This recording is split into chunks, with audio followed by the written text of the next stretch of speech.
Hello बच्चों, हमारा प्रश्न है अगर y बराबर अंडर रूट कॉस एक्स तो dy बाई डी एक्स का मान निकालें। इसके उत्तर कुछ इस प्रकार ABCD दिए गए हैं। चलिए हम सॉल्व करते हैं। बच्चों y बराबर अंडर रूट कॉस एक्स दिया है। बच्चों अगर हम ये चीज़ें डायरेक्टली नहीं निकाल पाते तो ये सबसे बेस्ट एग्जांपल है चेन रूल का। तो आइए हम यहाँ पर चेन रूल हम अप्लाई कर देते हैं। लेट माना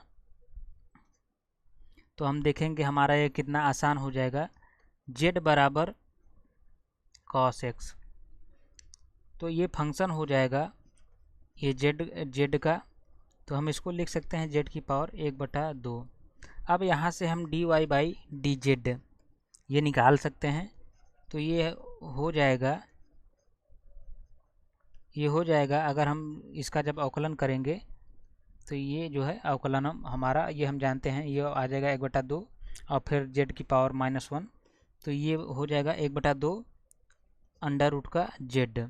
अब यहाँ से हम z का मान क्या माने हैं, तो 1/2 और सिंपली हम लिख सकते हैं cos x। ये हमारा आ गया बच्चों dy बाई डी जेड का मान।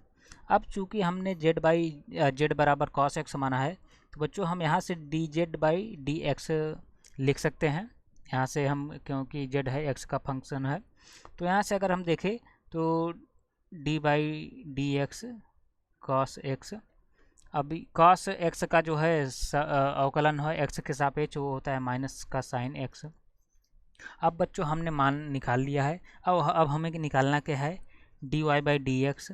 ये परफेक्ट एग्जाम्पल है बच्चों एक तरीके से अगर हम कहें तो ये चेन रूल का। तो अब यहाँ से हम देखें dy बाई डी जेड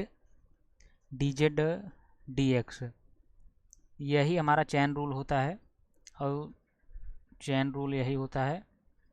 ये मतलब आप किसी भी फॉर्म में अप्लाई कर सकते हैं, तो आपको ये आना चाहिए क्योंकि ये बहुत ही इम्पोर्टेंट है अवकलन की दृष्टि से। तो यहाँ से dy बाई डी जेड में हम क्या मान रखे हैं, तो ये हम रखे हैं 2 अंडर रूट कॉस एक्स और dz बाई डी एक्स का मान हमने निकाला है माइनस साइन एक्स।